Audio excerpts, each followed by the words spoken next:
in the Scheherazade. As you all probably know, this is based on 1001 Nights, and the violin part is Scheherazade's voice. So I think it's really important to remember that in the stories, Scheherazade is really young. She's probably like mid-teens at the oldest. At least that's what I've read about. And so I think I try to portray her as being almost pure in the sound and in the feeling. So I think it's important to not get too hung up on like doing really big slides and making it super fancy, especially just yet, because this is the first time she comes in. All we have is probably 13 measures before that. And, you know, her accompaniment is always a harp. And I think it's really important to remember that like pure, clean, almost simple sound. The challenge with her voice is that I feel often it's very easy to take time in exactly the same places every time, and it's easy to muddle with the rhythm too much. So I think for me, the way that I feel most successful with this solo is by remembering what the actual rhythmic format is. So yeah, that's the first solo. And so I'll be moving on to the second solo and third solo in a second. So the second solo and third solo are both similar, so I'll put them back to back.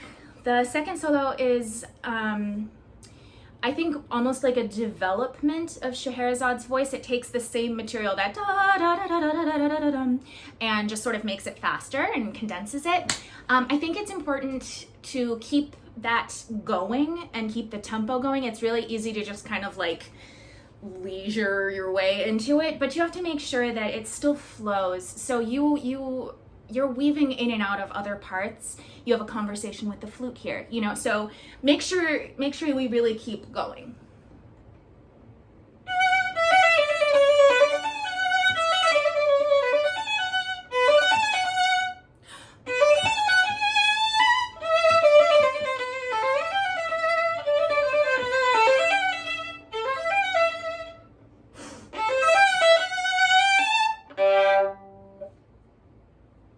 And then here's the second one, which I think is a little bit more pressed. Like we're realizing how real this is.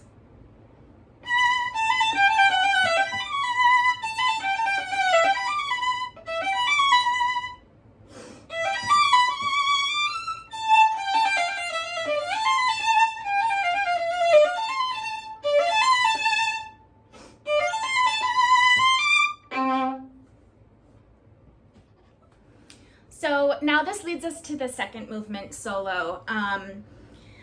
This one, it's a little difficult because now we're telling a different story, but we're still in Scheherazade's voice.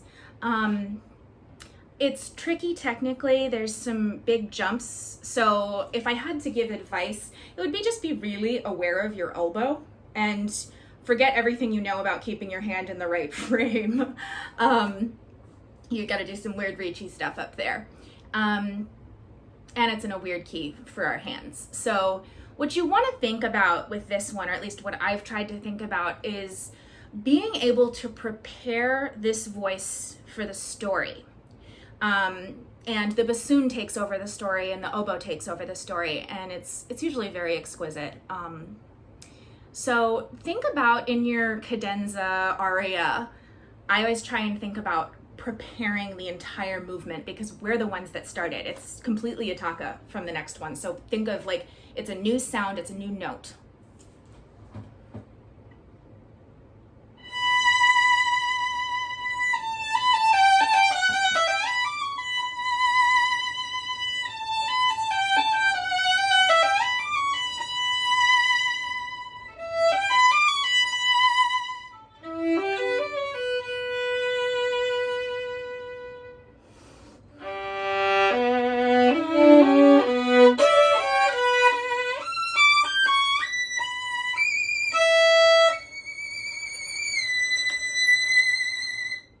And then you get to give it to the bassoon. It's great.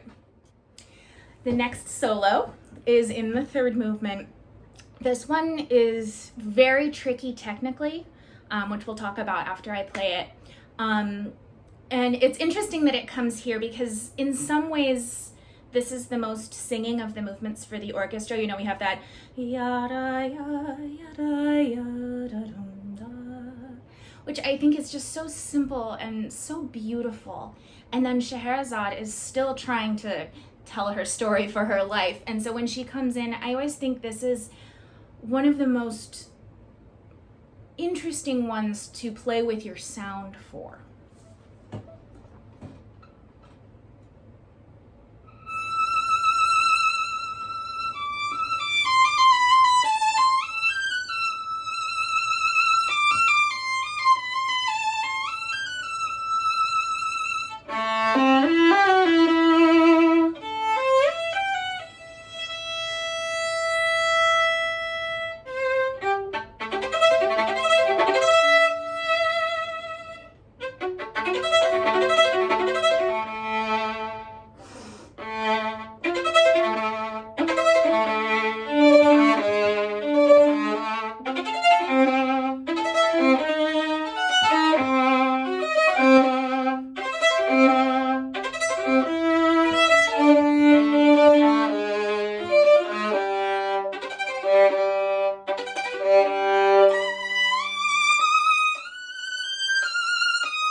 So that one is super fun, partly because we're actually doing the actual accompaniment this time rather than just having a big solo.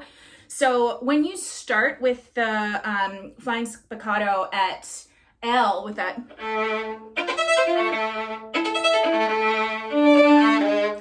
you're setting up da, da, da, ya, da, da, da, da, that whole theme.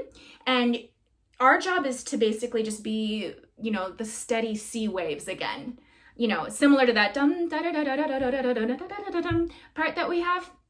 So I really like this part. I really enjoy feeling like Scheherazade is woven into the story that she's telling.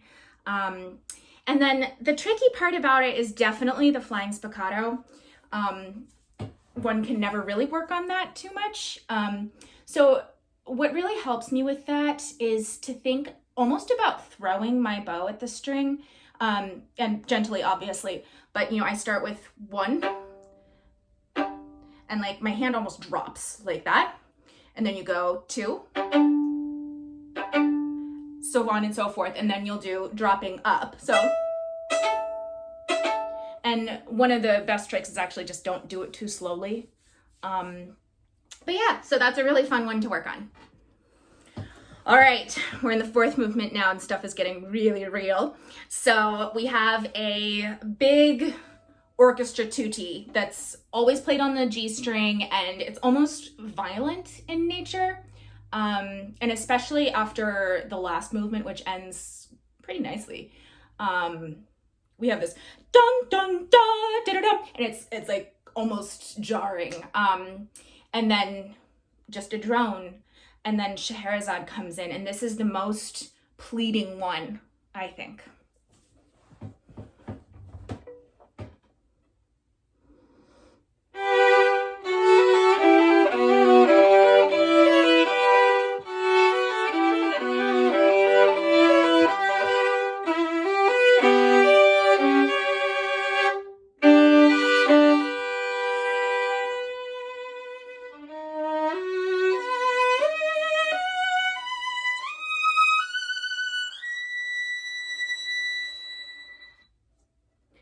And then we have bum bum ba again, right? And then Scheherazade comes again, and she's higher, she's more upset, and we also want to make sure that she doesn't take exactly the same kind of time every time.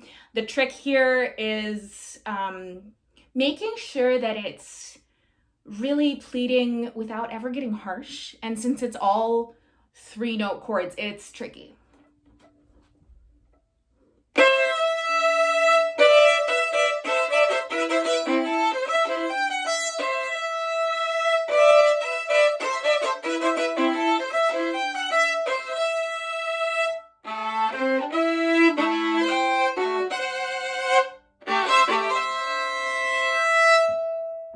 And then it gets to be exciting. So to me, the final solo is the most bittersweet because we still have Scheherazade's voice, only we've been through about 42 minutes of her telling stories, and she's tired. She's less scared now because I think she's finally won the king's love. But she's been through a lot, and I think it's really important to show a little bit more pain than we have at the beginning. So instead of just thinking of it as like really simple and pure, I like to think of it as a little bit more plaintive, a little bit more crying. You know, mess around with your fingerings. They don't have to be the same every time. And I'll be skipping ahead a little bit near the end so we don't have to listen to me play a really high E for a long time with nothing going on. Oh, also, one of my favorite things about this is that the marking is dolce et capriccioso. And so I think it's, I don't know, it's important not to get like too into the string and too like romantic because she's still like 14 or 15.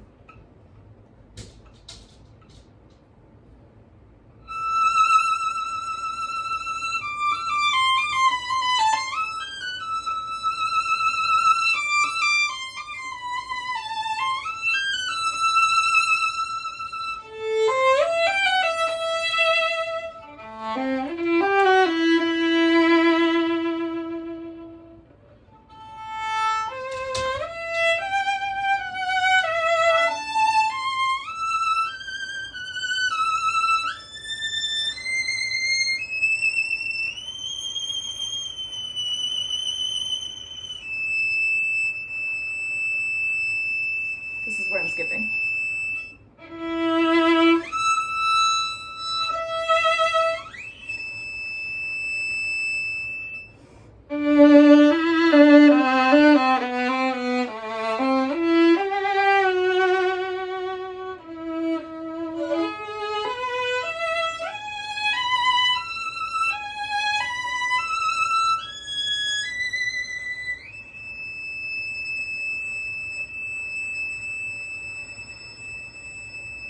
And then you hold that forever. So that actually, I would say one thing that really helps me with that is remembering to keep my elbow down and to breathe.